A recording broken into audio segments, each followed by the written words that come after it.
It is a special honor to welcome our new members this time.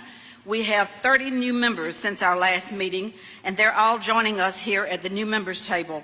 Please help me join them, and be sure that you meet and do business with them after our meeting. But please, let's give them a round of applause.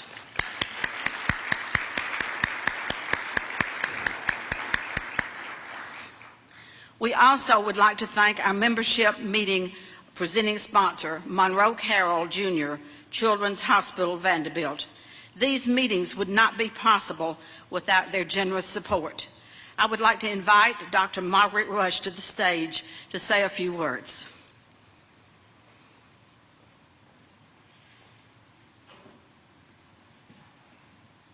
Thank you, Judy. On behalf of the Monroe Carroll Jr. Children's Hospital at Vanderbilt, I'd like to thank you for allowing us to sponsor this event and for inviting me to speak briefly. We have been partners with Williamson County for many, many years. Every year we serve about 18,000 to 19,000 children through our outpatient clinics and through our hospital. We admit about 900 Williamson County children to our hospital every year. We serve your families through our outreach clinics. Our major anchor is at the Edward Curd Lane Medical Office Building adjacent to Williamson Medical Center, where we have over 10 pediatric subspecialists treating children with diabetes, with congenital heart disease, with neurologic problems, with speech and hearing problems, with gastrointestinal problems. We've most recently expanded a little bit further south in the county to the Spring Hill area, where we have also, in February of this year, opened subspecialty clinics. And there we serve children with lung disease and genetic conditions and urologic conditions, and those services will expand over the next few years. We've also reached out to your community pediatricians that serve in Williamson County and have partnered with them to create an extension of their medical home through our after-hours clinics, also located in the Spring Hill area. In this area, we have a board-certified pediatrician who partners to see children with acute illnesses and minor injuries when their pediatrician's office is closed, and we refer those children directly back to their community pediatrician medical home. And of course, we're most excited in the coming year to be working and partnering with the Williamson Medical Center to bring the Monroe Carroll Jr. Children's Hospital Vanderbilt at Williamson Medical Center to completion. We will be bringing a pediatric emergency services as well as a small inpatient unit that will be a true partnership between the Monroe Carroll Jr. Children's Hospital and the Williamson Medical Center. So we're grateful to be in your community. We're grateful to partner with you. We all know the saying, it takes a village, and it truly does take a community to come together to provide these kinds of unique services. So it's great to be part of your community, and thank you for letting us be here today. Thank you, Dr. Rush. We thank you for all you do for our community and for our children, and we look forward to the continuing future. With that, I'd like to invite Matt Largent to come to the stage for our program to continue. He is our President, CEO, and has a wonderful program for us. Thank you. Thanks, Judy. I appreciate that. And thank you, Dr. Rush, for your words, too. Judy mentioned all these great rankings that we've got recently, and they don't happen in isolation. I mean, it takes a great school system to be a great place to raise kids.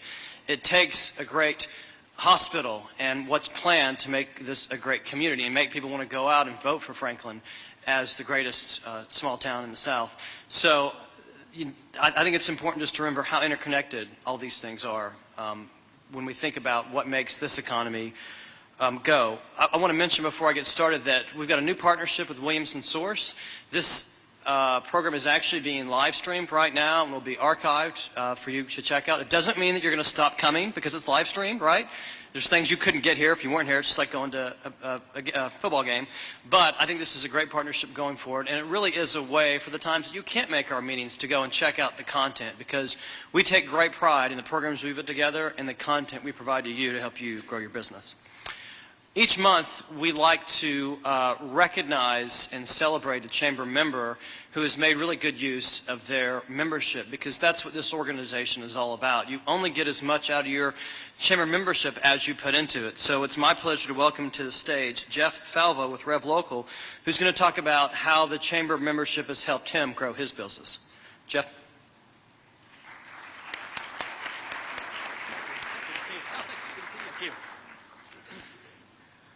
Good afternoon.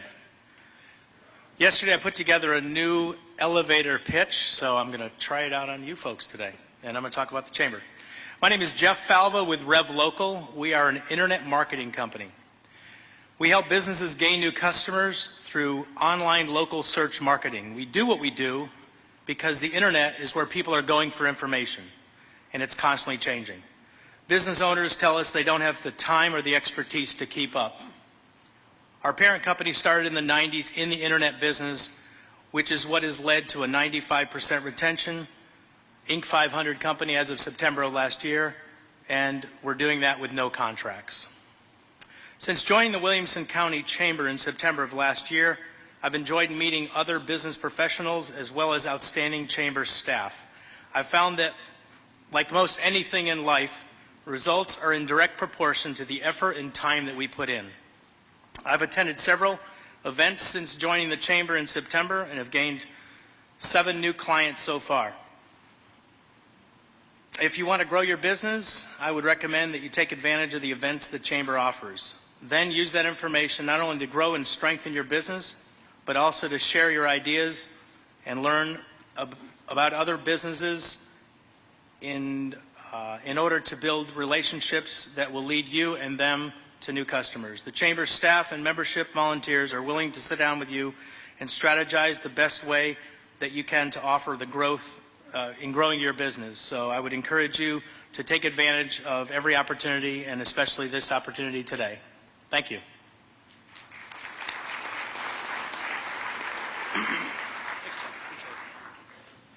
Thanks, Jeff. And I think that just underscores the importance of again, how important it is to get directly involved and engaged when you become a member and use your membership, but also reminds us that we're an organization here to serve you, not the other way around. And our job is really to help you grow your business, and we make sure we do that any way we can. So before we get to the main part of our program, I just wanted to put today in context and talk about why we're talking about what we're going to talk about. So for those who are new and for those who maybe need a refresher, pretty simple. The mission of this chamber, again, is to help you grow your business.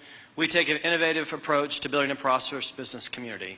And for us at the Williamson County Chamber, we believe a strong business community equals a strong community, and it's really something that's foundational, is to have a strong business community. And there we go. So core values, leadership, education, community. You hear us talk about these things over and over and over again, which reflected in the rankings that Judy mentioned this morning. Today we're going to focus specifically on the community piece, and even more specifically on the technology community, because we know that's what's going to help grow the wealth in this community, and we also know it's going to become more and more a part of everybody's job moving forward is how technology is used. So if anybody was in Outlook Williamson in March, you saw this slide that showed that we're going to add about 24,000 jobs in the next 10 years in Williamson County. We know we've had about a 5% growth rate year over year for the past 5 years, at the same time when most communities across the country are actually losing jobs. So we know we're going to grow. And it's important to remind, it's about a 24% increase in the next decade. And as you look at the projections in the different industries, you'll notice it's accounting, payroll services, management of companies, but in that top 5 is going to be what you'd say is your core information technology piece of growing your economy. Again, I think technology is a part of, it'll be more and more a part of everybody's job, but if you look specifically in that one sector, which you'll see in the next slide, you'll see exactly what kind of jobs within the community we're expected to grow. And I think the most important piece of this slide is actually the wage rates. And we know that these kind of jobs that you can come and get pay extremely well. And these are the kind of jobs that are going to be in demand, and not just in Williamson County, not just in Nashville, but all across the country. You're going to see more and more growth around technology. And that's why it's so important that we help nurture that technology community, both in Williamson County and in Middle Tennessee. And I think what's important too, the National Tech Council puts out a quarterly report of the open positions in Nashville. You may have seen that at some point before. It's usually about 800 to 1,000 jobs. What this slide shows, I think, is really interesting. We had a chance to visit Austin a couple weeks ago, and this job deficit in IT is not a problem that's specific to Nashville. It is across the country. And if you think about big hubs of technology outside Silicon Valley, you think Austin, Texas. With Dell, well, you'll notice they expect to be 2,400 job openings, with less than a quarter filled by the universities around Austin. So I think what that just underscores is this is a deficit everywhere. What's different about this place is the way we're working to address that deficit. And we know it's a multi-pronged approach. We know it's both short-term and long-term solutions. And this slide just shows a few examples of the things that are being done right now to address that deficit, both in Middle Tennessee and in Williamson County. So the first slide is, I think this is probably my favorite, is Columbia State, which has become a huge partner for us with a new campus in Cool Springs, you can see the rendering of, started an IT help desk program specifically in response to the needs of the companies in Williamson County. Great short-term solution. In addition, the economic development staff, Jeremiah and Amanda, took a trip with the Nashville Chamber. Actually, it was a trip organized by this chamber to the University of Tennessee at Knoxville with two companies, Ingram Content and Jackson National, to not just make the connections with the computer science department, but actually kids that are graduating now, letting them know that there's these great open jobs in Williamson County and in Nashville. Again, another great way we can help address that short-term deficit of IT workers. And long-term, we've been working for a long, long time with the school system, and I give them a tremendous amount of credit. And Prior Manning, too, you've heard him speak at one of our meetings before. He has been unbelievable in his commitment to really helping grow IT in the schools. I mean, he's given of above and beyond himself to make this a reality. And you can see this is one of the examples of activity when Summit High started a Foundations of Technology class. 63 kids enrolled in that who had that interest and aptitude in it. So again, just a small example of what can be done to fill that long-term pipeline of talent. I think, too, this is really important. Last week, this website launched. It was a great partnership between the Chamber, between Birdsong Creative, and the Williamson County school system. And actually, this site was designed in partnership with some of the kids in the classes. It's all about marketing IT as a career both to students and to parents. The website is myitfuture.com. It's live. You can go check it out. But it's a great site that really talks about a site for the parents specifically, about IT being the new MD, and specifically for students. Courses are listed, frequently asked questions, news, Counselor Connect. You can ask for more information about the classes. Actually, if you go to you can click on each of the different high schools, and you can find the tracks and the courses that are offered there specifically, either as a parent or as a student. There's a frequently asked questions part of the website, too, which is the father of two girls. Will I be the only girl in my IT class? Is pretty cool to see that there, right? What kind of salary can I make? Are there internships available? Do I really have to go to college to be in IT? I know a lot already. So it's a really neat interactive site that helps kids and parents understand what this profession means, and more importantly, what it'll mean in the future of this community and this region. So, okay, let's see.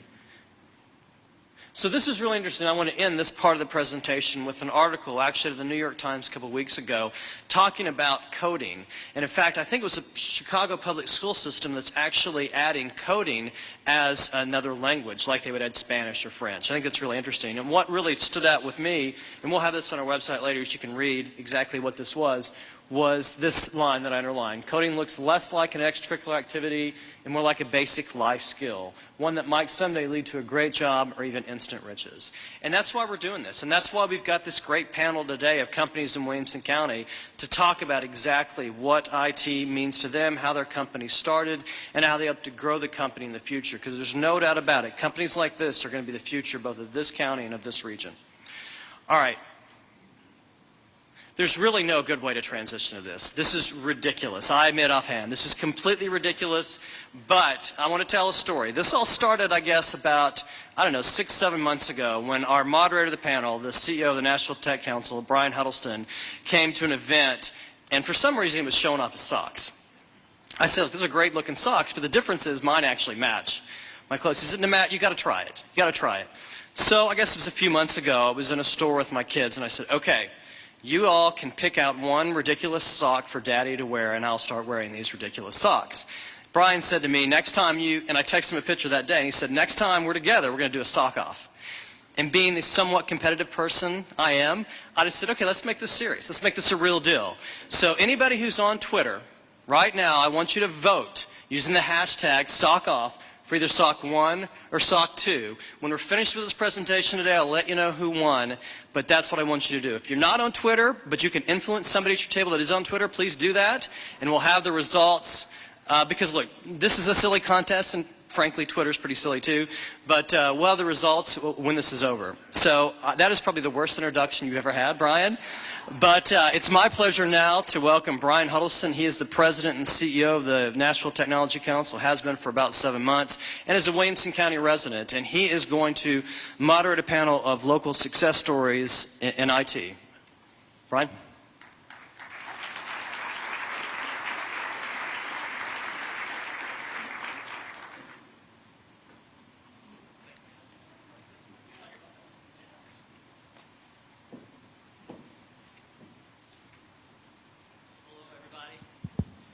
Check, check. So that's not exactly how that story went down, but we'll just roll with it today. By way of introduction, again, my name is Brian Huddleston.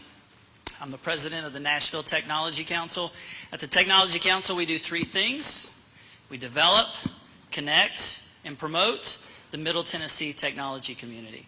And it's my pleasure to be able to host moderate this panel here today, so that you can learn a little bit about the trends that are going on in technology, not just here, but across the world, and the impact that that has to business, about the assets that we have here in Middle Tennessee and Williamson County, and then a little bit about the education front, because that's one of the big areas that gets a lot of play today. I'm going to say a few words. I'm going to go a little bit more in depth on those 3 areas after I have our panelists introduce themselves, and then I'll have some questions for them, and then if we have time at the end, we'll open it up to questions from you guys out here in the audience. Have you guys say a couple words and introduce yourself. Rob, we'll start off with you. Hello, happy to be here today. Rob Ellenfont, CEO of Technology Advice, down in Brentwood, or I guess up in Brentwood from here. Real happy to be here. Technology Advice helps connect buyers and sellers of business technology, and we aim to do that in the most efficient way possible. My name is Jake Fagan. I'm president and co-founder of Caddis Interactive. We're a digital marketing firm that specializes in establishing strategic plans for businesses, or as I tell my mom, we just do cool stuff on the web. Yeah, thanks. It's good to be here. My name is Stephen Franklin. I'm CTO and co-founder of LeanKit. We produce a visual management product that we sell as a SaaS product over the web and mobile. Cool. That does project management? Yes, so it's used for process and project management. Good. So I'm going to do just a quick, brief summary and then turn it over to some questions. There are currently 4 trends that are going on in technology today, and I'm hoping this resonates with you and the things that you use to get through your day-to-day life, either personal or your business life. Social, mobile, big data, and cloud. Are those the things that you guys are seeing as trends and using? I see Pepper down here is nodding his head. So those are really big trends that are happening across the entire industry. And these are changing how we do businesses in 4 different ways. It changes the operation model. It helps us be able to operate our organizations in a much more efficient manner. As the leader of the Tech Council, I run the council as a small business, and we completely use cloud-based technology for the things that we do. The second way is the interaction and integration in with our customer base that we have. So the way that big data and social is happening, you can actually understand from your customers sooner rather than later what's happening with them. The third thing is increasing the reliance on having good technology to make the right partnerships. So who are you choosing to help make your strategic decisions on the technology that you have in use? And the fourth is an increasingly savvy tech worker. Matt talked earlier about how our lives as information workers and the information class it's much more technology in the things that we do as a job. 5 assets that we have here in Middle Tennessee and Williamson County. And these 5 assets were one of the great realizations that came to me, even though I've lived here since '95. The first being education. This past year I was a Williamson County ambassador, and I know Deb and Ms. Birdsong is sitting back here in the back, Deb Enright from the schools. I have a great appreciation for the intent around the Williamson County school system around the technology curriculum that they have, and it's something I'm proud that my kids are in school here in Williamson County with. The second is we also have access to a lot of collegiate colleges and universities in the area. Infrastructure, high-speed bandwidth that's throughout the city and the state here. I get 100 megabits to the home. I live out near Nolensville, so I have a very high-speed bandwidth to the house. And we also have few natural disasters and low energy. So there's data centers that are located here like Windstream and Peak 10 that are right here in Williamson County. Third, IT departments. These are technology departments inside of companies, Community Health Systems, Tractor Supply, Walgreens, Delic. The CIO of Delic is here today, Mark Davidson, and Nissan, which Matt talked earlier about with Pryor. And then the pure tech companies, and this is what really gets me excited, is there are a number of tech companies like the folks that you see up here that are producing their own IP and selling that out, not just to Middle Tennessee, but throughout the entire world. And this is a really exciting point that right here, perhaps even up here on the stage today, we could have the next Facebook, Google, Twitter, or Microsoft here today. Pure tech companies. And the last piece is the creative class or user community. And this is the one thing that's awesome and unique about Middle Tennessee. It's the people and the collaborative culture that lives here, that lives and works here. There are over 30 user groups, and these are technology volunteer-led user groups that meet at least once a month. And what those user groups are doing is learning more about technology. So over 30 user groups with 30 to 50 people, that's almost 1,000 people once a month on their own time that is learning new skill sets. And that is something that's very unique to Middle Tennessee. The third piece that we're going to talk about is attraction and retention of talent. It's the people that make the difference. Matt talked earlier about the gap in the number of jobs that are open versus the people that are there to fill them. And I would say it's each of our responsibility to be able to be very intentional about how we bring folks in and help get them involved in the kids with schools. So with that, I've tried to give kind of an overview of what we would talk today as a panel. And so I'm going to open it up to I'm going to have some questions here for them, speaking specifically first about the technology trends of what we've seen here. So we're going to start with Stephen down here on the end. As you've interacted with businesses here in Williamson County and beyond, these trends that I talked about, what are you seeing and how the companies are taking advantages of that? Sure, and it's a very good overview of the trends we're seeing. Definitely, I think the main thing here is these trends are greatly reducing the cost associated with running or starting an IT firm. So the things that you're able to do nowadays just were unheard of even 5, even 10 years ago. For instance, we have a 43-person company. We don't own a single piece of server hardware and installed product or anything. Every system that we use is delivered over the web or over a mobile device, and it's so greatly reduced our cost to even start and grow a business in this area.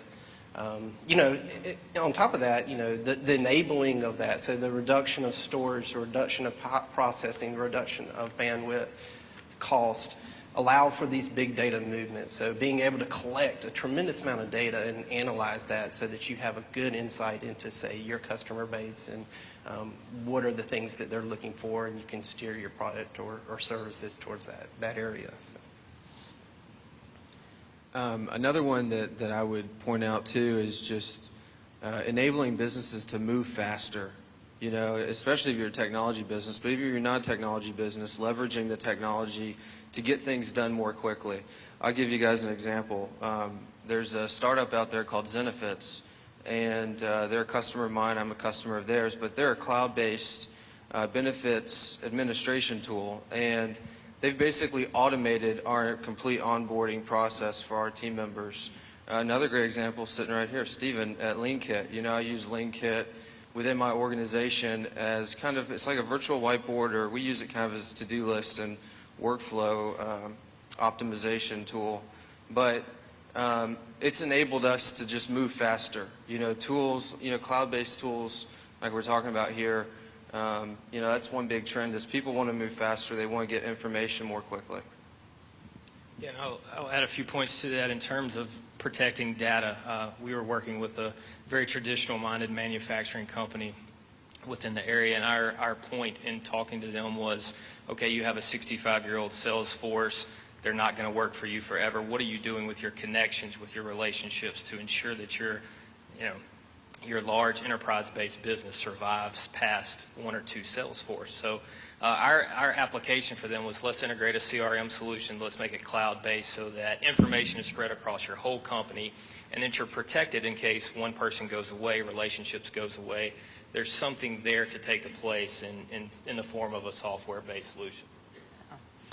One of the things that I've kind of seen or I've said is that I think that these types of solutions, particularly for small business, gives them an advantage over larger businesses because of the speed at which they can act and the acceleration. Would you guys agree with that? Or?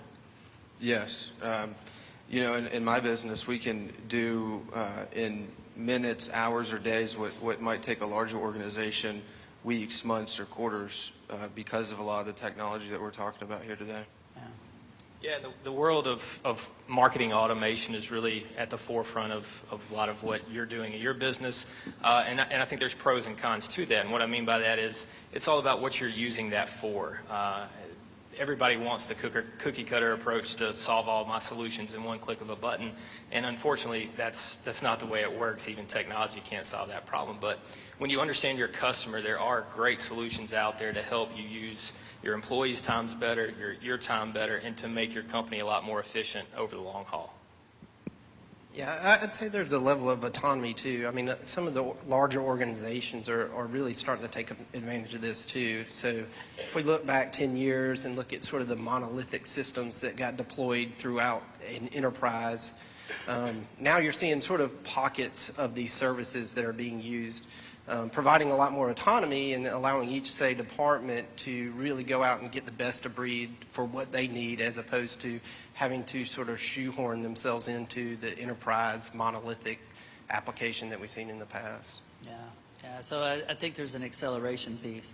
Jake, you had kind of mentioned, you know, those are the four trends going on today. There's currently a hype cycle of other technologies that happen. Marketing automation, I think, is one of those. Are you guys seeing any others? Maybe you want to talk a little bit more about marketing automation as it relates to kind of the new things that are coming up on the horizon and what they can do for companies? Yeah, I think the general trend is to do more with less, whether it's less time, less people, less whatever. I think we're becoming a much more automated society, good, bad, or indifferent. I don't know that's the way it is. But I think, you know, there's companies like HubSpot, Adobe's launched several products out there. There are a lot of products that will solve global solutions for your company. It's again, for us, it's about understanding a strategic direction for your company, where you're going, because just because software automates all of your so-called problems, it doesn't mean that you're solving your business solutions. It doesn't mean that you're growing your business. So the one thing that we like to do is to understand where you're going as a company and ensuring that your software that you're using is right for you, which is essentially what Rob does as well. So I don't know if you want to touch on that either. Yeah, did you call it hype stage technology? Let's call it the hype stage of technology. Stage. I got a new kind of like buzzword. Matt's socks today that he's got on in the hype stage. Well, that's great. I got a new buzzword now, but I know what he's talking about. So another big one that we've seen is gamification. So gamifying different teams within organizations to increase productivity and do more with less.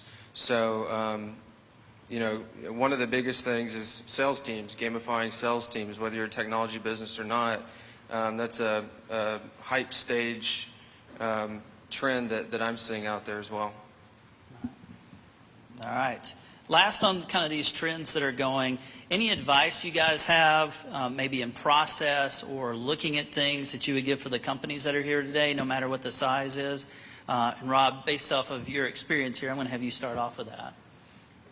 So advice with technology for other businesses here? Businesses of any size, yeah. Move fast.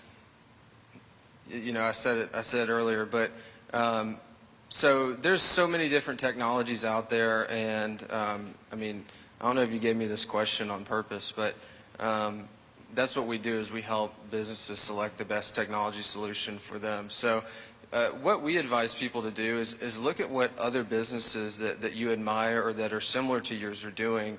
You know, there's plenty of case studies, YouTube videos, reviews out there. You know, just consume that content and look at what they're doing, and that can kind of accelerate your rate of adoption in your organization as well.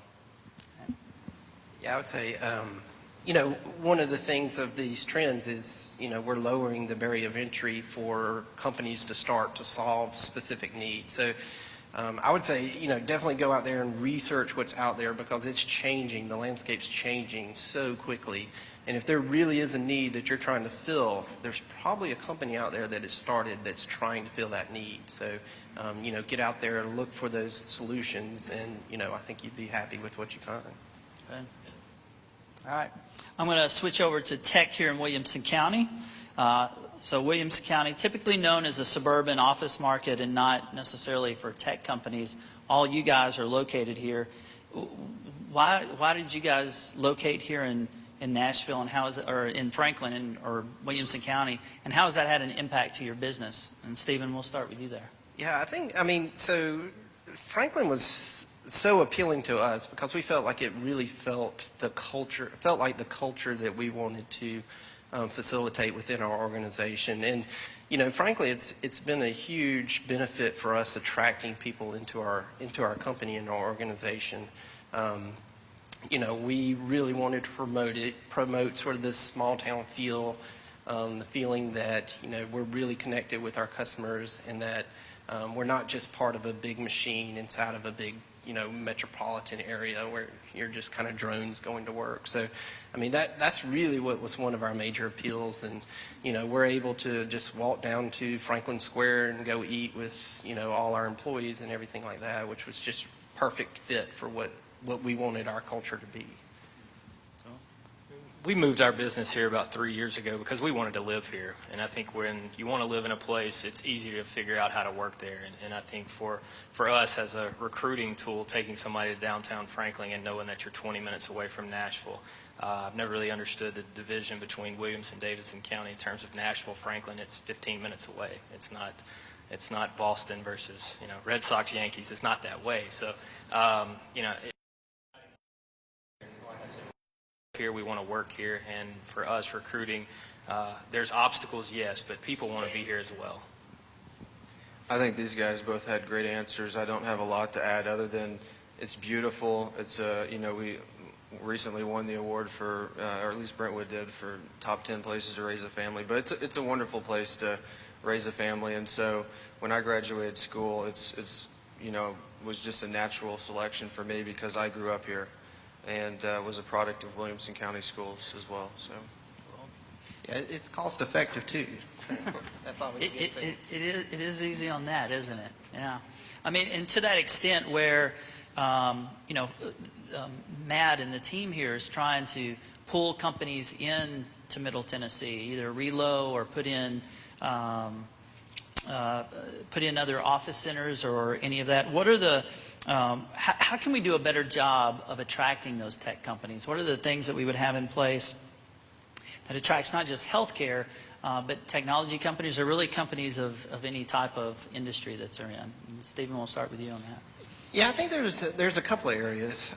So as Nashville is growing more and more prolific on the technology side, I mean, we definitely need those connections into those big tech centers, and we need those to be as frictionless as possible.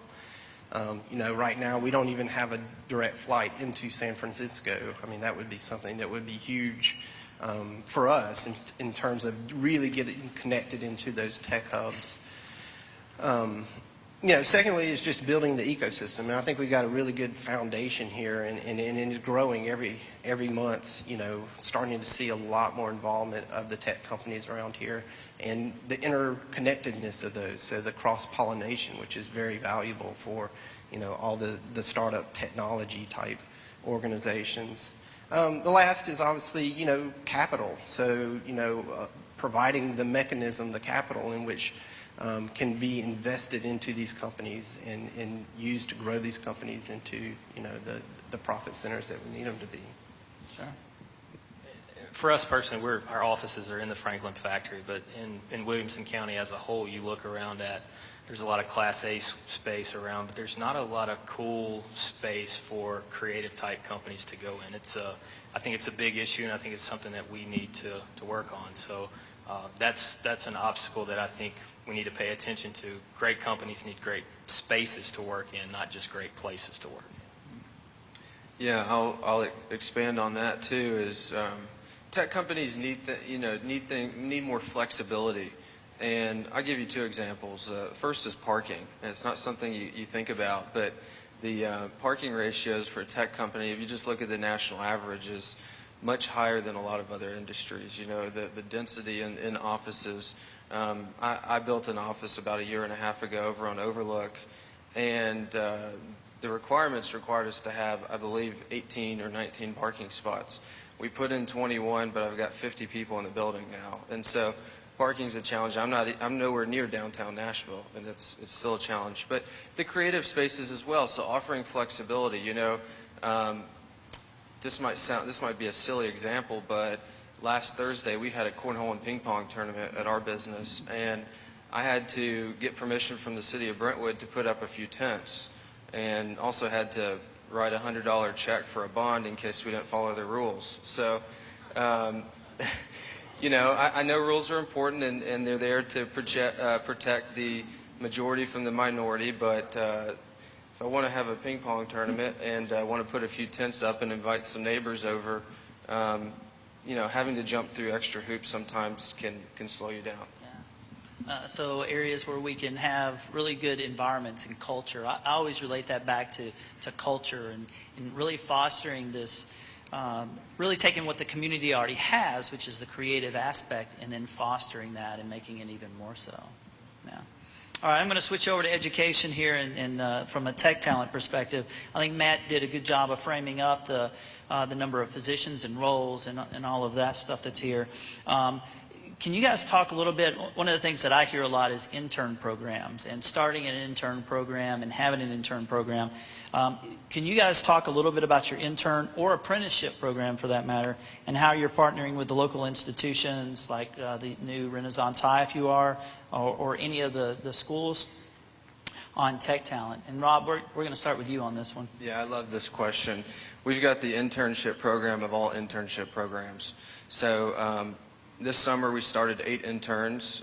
We pay them, and we feed them lunch 4 days a week. So we're pretty proud of that. But marketing and technology, those are two things that are easily taught. Even if it's not in your background or you didn't learn about marketing or technology in school, it's very easy to learn. A lot of it, I say marketing is common sense. That's what I tell people. Technology, for some of the more higher level or more specific positions, maybe not as much. But marketing, I can teach anybody how to sell something in a week.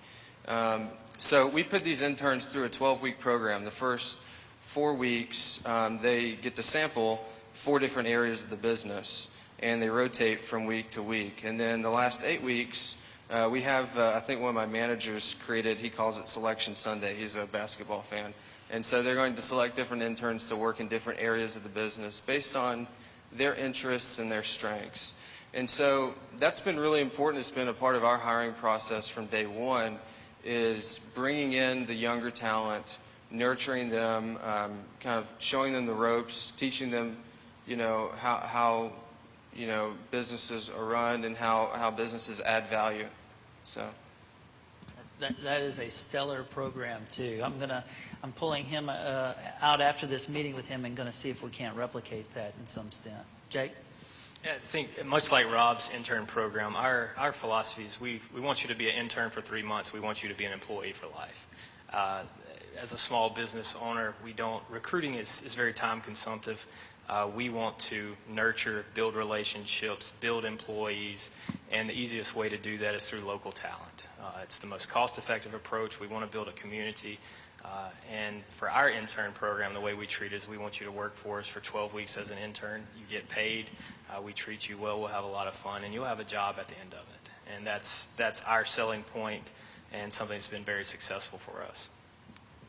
Yeah, I definitely see this area maturing. Where I'd like to see it even improve more is just making it really frictionless for these companies to come in and connect with these internship programs and really have it flow through quickly. These guys have done a great job, and we're just starting now to get sort of our internship program going. But, you know, if we can get it to the point of maturity where it's just really, really frictionless, I think we'll see a real big uptake in sort of developing these young people and young talent.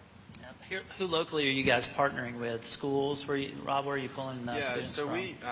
we haven't always done this. We've just recently gotten a lot better at it. But we have a list of 70 professors from local universities and high schools, and I think we've made connections with 16 or 17 of them. So trying to have a direct connection to the professors or the teachers at these schools to kind of allow them to show their students what's possible, what opportunities exist, because a lot of times it's hard for students to see what's out there, especially in some of the more progressive companies like ours up here.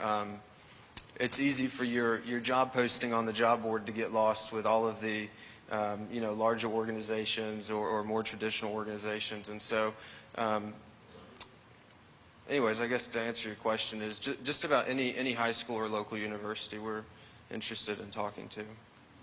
Jake, are you guys working with anybody locally? Yeah, absolutely. We're working with all the local universities. In fact, we just had an intern start last week from Union University. So she's home for the summer. She's working for us, and hopefully she'll stay on for a very long time. But Vanderbilt, Lipscomb, Belmont, MTSU, anybody and everybody, we want to build relationships with universities because that's where we want to hire from. Yeah, for us, I mean, we're just getting this rolling now, but yeah, our main focus has been on, connecting with universities and sort of getting our name out there and seeing where there's a good match for us. Good. I think that this, particularly what Rob was talking about, which is that personal relationship with the professors and the students at the universities, I call it hand-to-hand combat. It's not I'm posting something on the job board and someone's posting something and they're looking at it. And it's actually having a relationship back in with the individual people to know, hey, here's a student and how it matches up. And it sounds like that's what you guys are doing and pulling through. So that's awesome. Well, I want to take a few minutes. I know we've got a pretty wide audience here. Jeremiah, who's somewhere around here, is going to help me.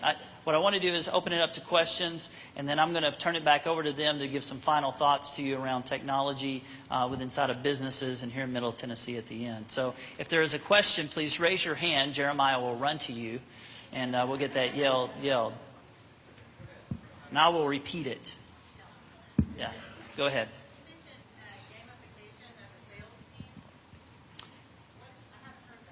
So the question is clarify gamification of a sales team. Sure. Let me start with just gamification in general. So gamification is turning something that normally isn't a game into a game. So adding game-like mechanics to something that you would just normally do. So gamifying a sales team the sales team is one of the most popular things that organizations are gamifying. So salespeople usually feed off each other's energy. They like to turn things into a competition. So whenever you can add game elements where they can earn points or they can, make their way up some sort of leaderboard within the organization or within their team, that increases motivation, it increases engagement. There are a lot of other things you can gamify as well. So you can gamify online communities. So if somebody's contributing a lot of thought leadership or a lot of quality feedback or assistance to people through an online community, you can earn a badge or you can earn some sort of recognition or some title, and that makes people feel good and want them to do more of it. And you can read The Great Game of Business to get some general ideas about that as well. Is that a book? It is a book, and learn why. What was it again? The Great Game of Business. that Zach? Hey, Zach.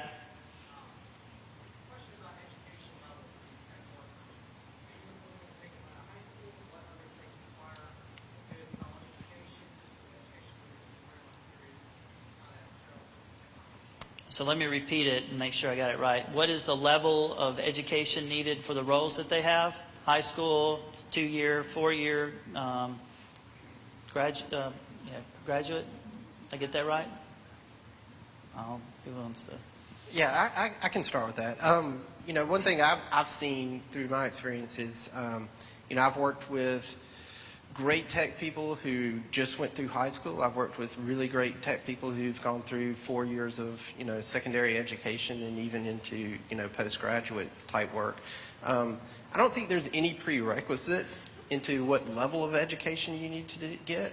I mean, obviously, if you're coming out of something or trying to get a job, the proof point of having gone through, say, 4 years of secondary education or college, obviously helps you out in the long run. But, a lot of what we learn in the tech industry is stuff we learn on the job.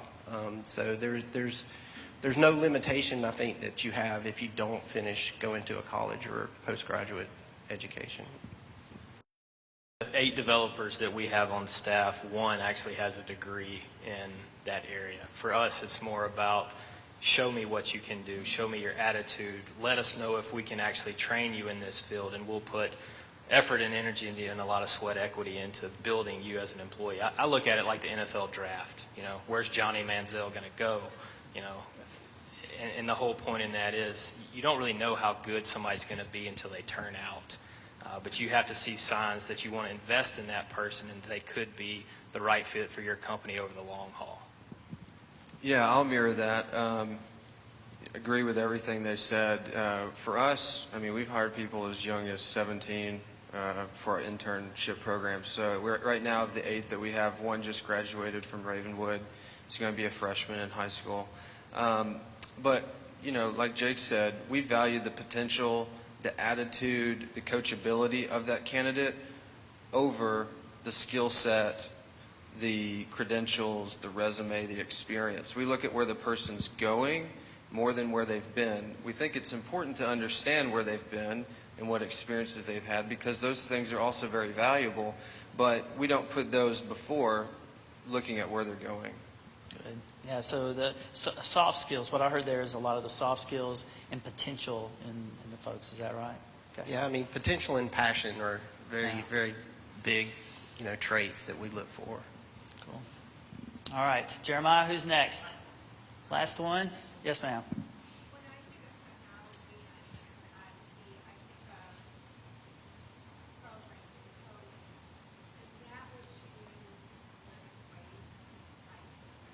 So let me make sure I got it right. When you think of technology, you think of coding and programming. So someone sitting at a computer and writing those things out. I'm going to make Prior Manning happy and point you to the website that we have up here for part of that, but I'm going to turn it over to these guys. Is it all coding and programming from a technology world? To us, technology is about solving problems. And unfortunately, I think the IT programming world gets probably a bad rap, and it's this image of a bunch of young hipsters sitting in a dark room and tearing up a keyboard at 3 o'clock in the morning. And unfortunately, that's not the way it is, or maybe fortunately, that's the way it is. But yeah, it's about solving problems. I mean, I'm sure there's Fortune 500 companies in this room, if not, they are in this county, and technology is a necessary evil in some cases to solve problems, and that's what it's about. Yeah, I would say. Sorry, go ahead. Go ahead. I was going to say, I mean, equating IT to a specific area as an IT. I mean, it's a lot like equating healthcare to, just being a doctor. There's a lot of things that go into healthcare, and it's not just about sort of the patient-doctor relationship or anything like that. But yeah, I mean, to reiterate, I mean, it's solving problems. So utilizing technology to solve problems for your business is really the main way that we kind of encapsulate that. Yeah. Rob? I don't have anything to Okay. add. That's a good answer. If I could, I'm just going to add one other piece to that. What I would say is there's one of the things that so code.org is a website where anybody in this room or anybody you know can learn how to code. And to Matt's point earlier about Chicago getting coding in schools, one of the things that does is it helps with cognizant problem-solving ability. So when that individual comes out and is a citizen, they can actually work through and find problems. So that's a benefit of it, which is one of the reasons why I'm glad that some school systems have started teaching that as another language. But from a profession standpoint, I'll just give you my quick experience because I've run the entire gambit. I started off as a PC networking person, so I fixed computers on desks and networked them together. I was a coder. I was then a pre-sales technology consultant, so I went out and sold. Then I was a product manager. Then I was in sales for a few years and business development. And so there's a very wide range of gap. And one of the things that's important is that folks like you go out and tell young students and potential citizens of the future that, hey, there's a wide range of really high-paying jobs that you could fit into if your passion falls from that. So one of the things I really hope that happens, I was with Deb out at Fairview for one of the sessions out there, and a kid came up to me, shook my hand. I was wearing a suit, and he came up to me and said, hey, I'm such and such. And I asked the kid, what do you want to do? And he says, I want to be a veterinarian. And I said, how about technology? Because I'm out recruiting for jobs, right? And then talk through them. And what I hope happens in a few years, in a very short amount of time, that a student says, I want to go be a computer scientist, or I want to be a project manager. And I think that that's something that we could do. Well, we're out of time. I'm going to have you guys kind of give a quick summary and close up of name one thing in 10 words or less that they can, or as close to that, that they can take away from them from our panel here today. Stephen, I'll start with you. Okay, I'll start. I think one thing I wanted to ask is, if your organization has the resources. That's more than 10 words. Oh, I used up my 10 words, so that's it. But really, we need to develop the young talent. There's too many job postings that are 3 to 7 years of experience. We really need to be pulling these young people in and training them and developing the talent that we have in this area, so we're not having to chase it on the tail end later on. That's good. Jake? Yeah, I think in order to attract great talent, we have to have great companies. And I think in order to have great companies, we have to have a great community. So I guess what I'm asking of you is to just support us in what we're doing, help us solve our issues, and we may have talked more about community day than technology, but don't be scared of technology. Well, my answer is more than 10 words too, but I think there's got to be a greater alignment between education and technology companies, like Brian's mentioned. When I went through high school, I had the opportunity of having the office next to the principal's office at Ravenwood High. That was because I ended up in her office because the librarian did not like me running my business from her library. That was against the rules. So I was provided that opportunity, though, because it was a new school and there's a lot of excess space. So that was easier to kind of customize my experience with education. And it helped me tremendously. But I think we need to look for opportunities to do that a lot more. Good. Well, this is your panel, if you will. Joining me in thanking them for the time they spent here today. Just hang out. Just hang out. Yeah, I'll take that. Okay. Thanks so much. I really appreciate it. Great panel, great conversation. Again, technology solves problems, right? I mean, that's what it's all about. And gamification, who would imagine turning something into a competition, right? So speaking of, here's the few things I learned. Just a few announcements and I'll let you guys go. One, this is actually a thing. People do sock-offs on Twitter. I had no idea, right? This is actually a thing. How sad for that. Second, I think it is a little silly, but I think what it shows is while we take what we do very seriously, it was clear from the panel and Brian, we don't take ourselves seriously. And that's a neat thing about us, I think. Another thing that I learned is none of the staff voted for me. They all voted for Brian, so awesome. Thanks for that. And with that, I want you to know Brian won by 2 votes. So congratulations, Brian. Well done. Well done. Put him up there. There you go. Yeah, well done. You won by 2 votes. So, well done. Just a couple of announcements. 2 weeks from tomorrow is our Golf Classic at Vanderbilt Legends on June 4th. Huge thanks to our presenting sponsor, Nissan, and our championship sponsor, Williamson Medical. If you come, you'll get custom Swiftwick socks, always awesome, Pinnacle golf balls, Bud Malone and Company golf towels, other wonderful giveaway from all the sponsors at the different holes. There's a 5:30 reception that night. If you're not a golfer, we'd love for you to come to that as well. Thanks to sponsors that have already committed. We still have a few teams left and a few sponsorships left, so go to the website, williamstonchamber.com, or talk to chamber staff. The final thing I'll just mention is that our membership team is working on our second annual Handshake Day. We did this back last November. We went around to every single chamber member and talked to them about how important their investment was, both in the chamber and the community. And we're looking for volunteers to do that again this time. So if you go to the membership